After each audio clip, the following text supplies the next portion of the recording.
네, 자 EPL 8라운드 승부 예측 경기 외에 다른 경기들도 이야기해 보도록 하겠습니다. 먼저 첫 번째 경기는 이 손흥민 선수가 브라이튼을 상대로 득점부를 정조준하게 될 것 같습니다. 신도영 기자님? 네.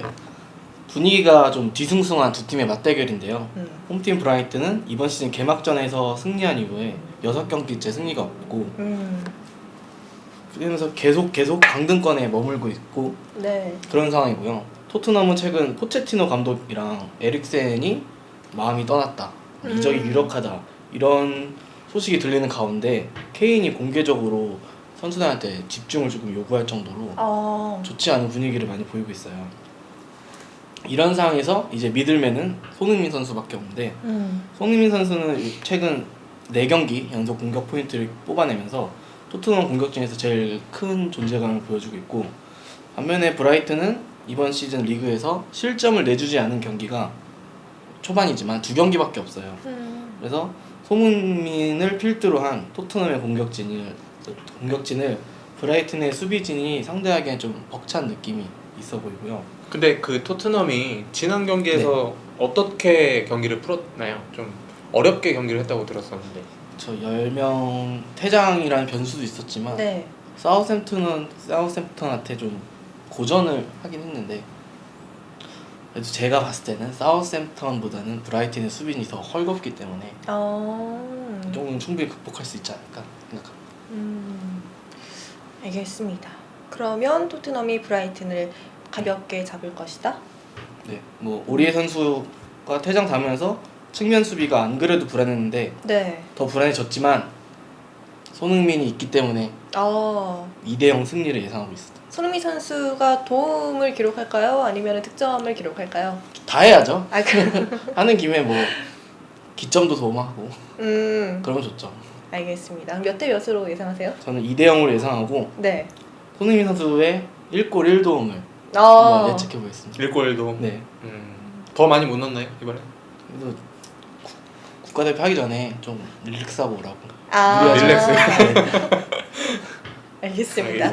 그래서 신도영 기자님은 손흥민 선수를 믿겠다. 네. 2대0으로 토트넘이 승리할 것이다 라고 이야기해 주셨습니다. 근데 이게 경기 외적인 질문이긴 한데 네. 손흥민 선수가 맨유에 올 수도 있다 네. 라는 이야기가 있더라고요. 네. 어떻게 생각하세요? 어떻게 생각하세요?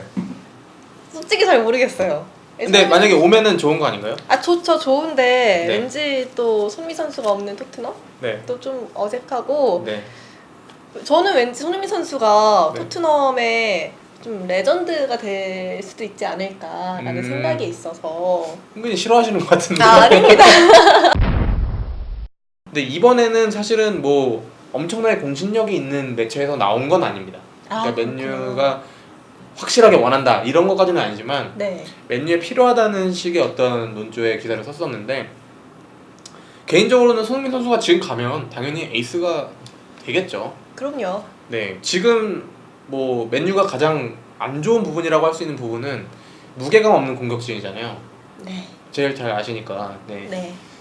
사실 뭐 제임스 잘하고 있지만 뭐 이 선수가 막 챔피언스리그에서 엄청난 뭐 족적을 남길 수 있다 확신이 없고, 또 뭐 링가드 선수도 있고 마르시알 선수, 뭐 레시포드 선수 많지만 손흥민 선수는 최전방이든 측면이든 정말 좋은 활약을 보여주는 선수이기 때문에 간다면야 좋겠지만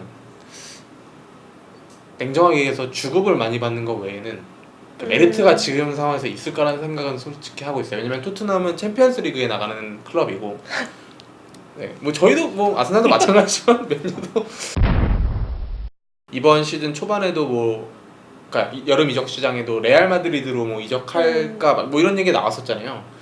근데 어쨌든 그 정도로 위상이 올라갔는데, 어쨌든 그 이유는 손흥민 선수가 뛴 토트넘이 챔피언스리그 결승전에 갔고 그 과정에서 손흥민 선수가 핵심적인 역할을 했고, 그 얘기는 어쨌든 챔피언스리그에서 강호로 군림하는 팀들도 손흥민을 원할 만큼의 클래스가 됐다라고 평가를 한다면, 손흥민 선수가 지금 상황의 맨유에서 본인의 커리어를 높일 수 있는 이적이 될 수 있느냐에 대한 거는 냉정하게 좀 따져봐야 되는 부분인 것 같아요, 개인적으로. 네. 말씀해주신 것처럼 사실 손흥민 선수의 이적설이 거의 매 시즌은 나오잖아요. 그쵸. 기자님이 보셨을 때는 만약에 손흥민 네. 선수가 정말 좋은 이적 뭐 제의가 왔다 했을 때 가는 게 좋을까요? 아니면 남아 있는 게 좋을까요? 아 글쎄요. 근데 제가 생각하는 건 저도 이제 EPL을 좀 좋아하는 저도 팬이다 보니까 이제 토트넘에 남아 있는 게 그래도 이슈의 중심에서 있고 또 전통적인 강호들이 손흥민 선수를 지금 정말 야심차게 살 수 있을 정도의 팀이 몇 개 없잖아요. 그러니까 예를 들면 맨시티 같은 경우는 이미 손흥민 선수가 없어도 맞아요. 그와 비슷한 뭐 혹은 그 위에 있는 스털링 선수나 뭐 마레즈 선수도 있고 뭐 너무 많잖아요. 근데 나머지 뭐 첼시 같은 경우는 이적 시장 금지가 됐었고 젊은 선수들 위주로 키우고 있고 아스날은 뭐 너무 이제 북런던 이제 라이벌이다 보니까 힘들고 뭐 여러 가지 이유들에 따져서 결국에는 갈 수 있는 구단이 한정적이에요. 굉장히. 그래서 손흥민 선수에게 어떤 그러니까 이게 선수한테도 뭐 에이전트 얘기를 들어보면 막 우리 구단에서 관심이 있대 이 정도는 정말 많이 받거든요. 선수 입장에서는. 근데 이제 실제로 그렇게 이적이 이루어지는 경우는 많지 않잖아요. 그래서 사실은 막 뜬구름 잡는 막 이적설이 나오는 이유는 그런 부분인데 손흥민 선수가 움직이지 못한 이유도 사실은 막상 토트넘을 떠나서 어디로 갈까 했을 때 본인한테 선발 보장을 해주고 정말 좋은 조건에 그런 구단이 빅클럽 중에 많지가 않기 때문에 그러니까 이게 상황도 잘 맞아 떨어져야 되는데 이게 손흥민 선수에게 그런 부분에서 좀 맞지 않는 상황들이 좀 이적을 못한 이유 같고 에릭센 선수나 지금 뭐 여러 이적설이 있잖아요 토트넘도. 네. 근데 그런 경우처럼 손흥민 선수도 지난 시즌하고 또 다르게 지금은 영입을 했는데도 지금 상황이 막 너무 어지러우니까 또 이적을 확실하게 생각하고 있다 저도 이제 말은 못하지만 네. 굉장히 좀 지난 시즌에 그러니까 비해서는 좀 괴롭지 않을까라는 생각을 하고 있어요. 알겠습니다. 근데 뭐 그래도 EPL이 아니더라도 네. 다른 리그에서도 네. 제의를 할 수 있잖아요. 뭐 라리가르든지. 그쵸. 뭐 실제로 바이에른 뮌헨에서는 뭐 굉장히 큰 관심을 가지고 있었고 왜냐면 이제 리베리 선수나 로반 선수가 은퇴를 하거나 아니면 이적을 해야 되는 상황에서 손흥민 선수가 딱 적절한 대체자라고 봤지만 이제 토트넘에서 막았고 레알 같은 경우도 있었지만 뭐 제가 이렇게 현지 기사로 본 걸로는 한 3순위 정도였던 것 같아요. 뭐 실제로 이적한 아자르 선수가 있었고 마네 선수가 있었고 손흥민 선수가 있었는데 아자르 선수가 일단 갔기 때문에 손흥민 선수까지 갈 수 있는 상황은 아니었던 것 같아요. 그래서 손흥민 선수 그때 이제 이적설이 한창 났을 때 제가 파주 가서 대표팀 일정 있을 때 막 뭐 질문도 많이 하고 했었거든요. 네. 기자들이. 근데 손흥민 선수 입장에서는 그게 맞더라도 토트넘에 소속돼 있는 상황에서 뭐 말하기도 굉장히 괴로웠을 그쵸. 거고 뭐 아니면은 어그러졌거나 아니면 가능성이 많지 않은 경우에서는 또 뭐 본인이 할 말도 없었을 거고 이랬을 텐데 관심이 있었던 거는 맞으나 상황이 좀 맞지 않았던 것 같아요. 손흥민 선수가 가기. 네. 네. 손흥민 선수 계속해서 지켜보도록 하겠고요. 말씀 많이 해주신 김에 승부 네. 예측 네. 딱 한번 해주세요. 토트넘이요? 네. 근데 토트넘이 사실 브라이튼. 네, 일단 홈에서 고전을 했잖아요. 네. 근데 원정을 떠나는데 그러니까 이게 사실 저희도 이제 승부치 계속 하다 보면은 이번 시즌 쌓였지만 네. 저는 항상 이게 어려운 게 예를 들면은 어떤 팀이 홈에서 계속 잘하다가 다음날 그렇게 그거 믿고 이제 따라가면 또 지고 그러니까 이게 사실 저희가 뭐 팀 내부 사정을 알지 못하니까 그쵸. 그게 어렵잖아요. 근데 느낌으로 이제 윤용 기자가 가장 좋아하는 브라이튼이 네. 선수 구성이나 여러 면으로 봤을 때 토트넘에 비해서는 떨어지나 저는 무승부가 될 가능성도 적지 않다고 생각하는 이유는 네.